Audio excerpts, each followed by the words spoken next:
Hello, I want to share with you today one of the topics that I hear a lot in our life coaching sessions. And the question posed to me usually is, what do I do when my whole life falls apart?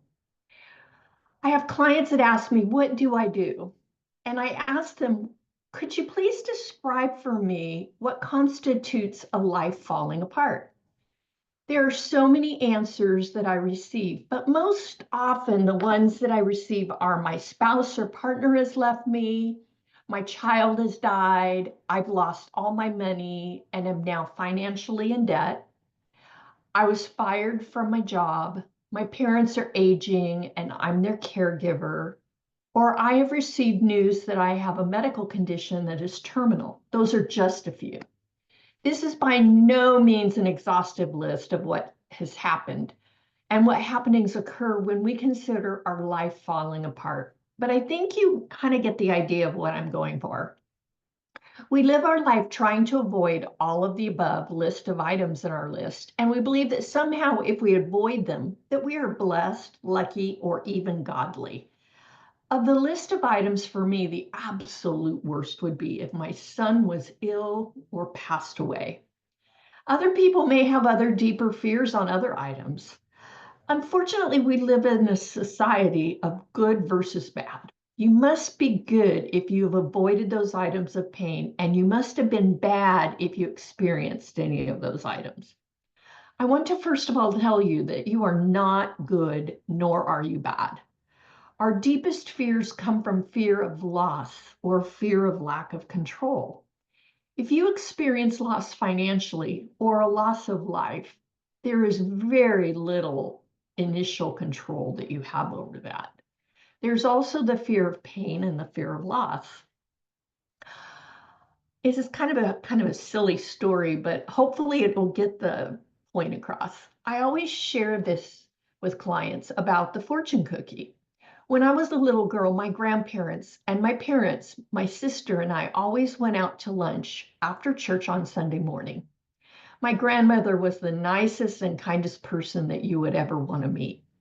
However, she loved Chinese food and would not allow us to go anywhere else for lunch. I loved to go and watch the excitement on my grandmother's face at the fortune cookie and when it came, and how she explained to us that we could each get one cookie and we could find out what our fortune was in the middle. I tore the paper and the fortune cookie quickly so that I could see what was in store for me in my life. Usually I couldn't understand what the fortune meant or how it even related to me. Our lives are very much like the fortune cookie. We have very little control over the plate where we are placed, who opens our outer shell, or any of the other people who are sitting at the table. But what we can control is the comfort of the fact that we have inside of us the fortune. We have the answers to ourselves and how we choose to react. Many of us have not done the inner work where we find out who we are, what our life's purpose is, and what our inner self is teaching us. I am sure this must sound a little crazy to you, but I've studied people who went through horrible experiences on this earth, experiences that most of us cannot even imagine. These people have been successful in disassociating with the cruel acts and those that committed them. They realized that they did nothing to deserve it, and the acts were more of a reflection of those that committed the crimes. Many of them have learned to forgive those persons because they don't want that anger to follow them or affect them. Now, this takes great skill in working on your inner self.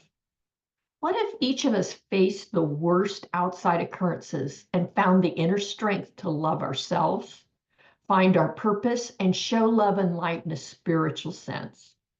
It would allow us to live a much higher level life no matter what was going on the outside. If you're feeling that your life is falling apart, please go to mammothedge.com and take the life assessment. I would really value an opportunity to watch you grow into a higher level of life. Thank you.